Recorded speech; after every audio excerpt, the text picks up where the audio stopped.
फिर मैं आता हूं एक किसी माने उनसे बिल्कुल कॉन्ट्रास्टिंग बिजनेस, वो बिजनेस में है, महिला है, देश के एक बहुत बड़े महिला एंटरप्रेन्योर हैं। आपने अपोलो हॉस्पिटल के बारे में तो सुना ही होगा। तो उनके जो जो हेड जो हैं अभी, शोभना कामिनी जी, उन्होंने एक बहुत ही इंटरेस्टिंग चैप्टर लिखा है।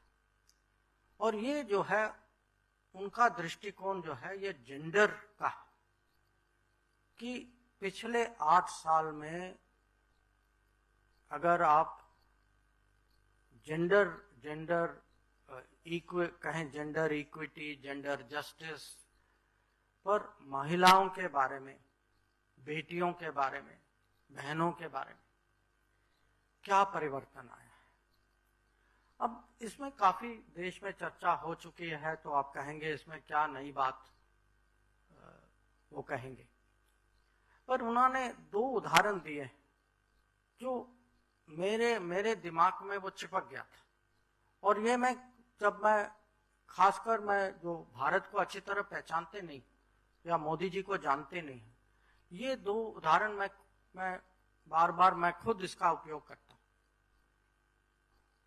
एक तो कहते हैं कि देखिए, सोच तो है, विजन है, पर उसका इतना डिटेल में जाए कि देश का प्रधानमंत्री एक साइड में सैनिटरी पैड की सोच सकता है और दूसरे साइड में वुमेन इन आर्म फोर्सेस की, उनको आर्म फोर्सेस कमीशन कैसे देना। आप देखिए कितना माने ये 2 उदाहरण जो है कि कितनी माने कमिटमेंट है, पर कितनी बारीकी की सोच है कि इसको कैसे जमीन में उतारा जाए, क्योंकि सोच बहुत लोगों की होती। और इसीलिए जो किताब में लिखा है, ड्रीम्स होते हैं, मोदी एट 20, इसकी खासियत है कि ड्रीम्स मीट डिलीवरी की। और डिलीवरी ये नहीं कि मैं आपको वादा करता हूं कि भाई एक दिन होगा, एक दिन गरीबी हटेगी, एक दिन आएगा। नहीं, ये अभी हो रहा है, आपके सामने हो रहा है, अगले साल हो रहा है, इस हफ्ते हो रहा है, और बहुत माने कॉन्क्रीट तरफ, ताकि आपके माने रोज के जीवन में आप ये परिवर्तन देख सकते हैं।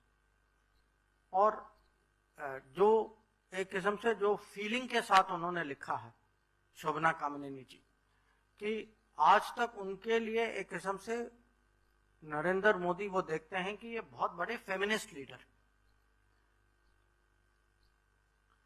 अब तक मैं बिजनेस की बात कर रहा था, तो चलिए मैं थोड़ा गियर बदल देता हूं और मैं आपको किसी और बिल्कुल डिफरेंट फील्ड में ले जाता हूं, आपके फील्ड में ले आता हूं, स्पोर्ट्स और यूथ। हमारे सबसे बड़े बैडमिंटन स्टार अभी हैं पीवी सिंधु। सब मानते हैं ना?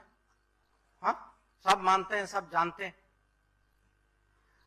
अब पीवी सिंधु ने माने बहुत ही फ्रैंकली लिखा है, क्योंकि अगर वो खुद नहीं लिखते ना, उनके नाम पे कोई और इतने माने ऐसे डायरेक्टली कोई लिख नहीं पाता।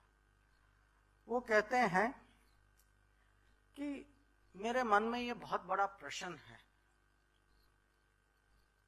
मैं इंग्लिश में कहता हूं, नहीं तो ये भावना मैं इसको ट्रांसलेशन में खोना नहीं चाहता। वो कहते हैं, how does a person who is not young, और दर्शना जी, हर्ष जी, आप इसको बुरा नहीं मानिए, who is in politics which youth do not like, which youth do not regard well. How is a person who is not young, who is in politics, become a youth icon?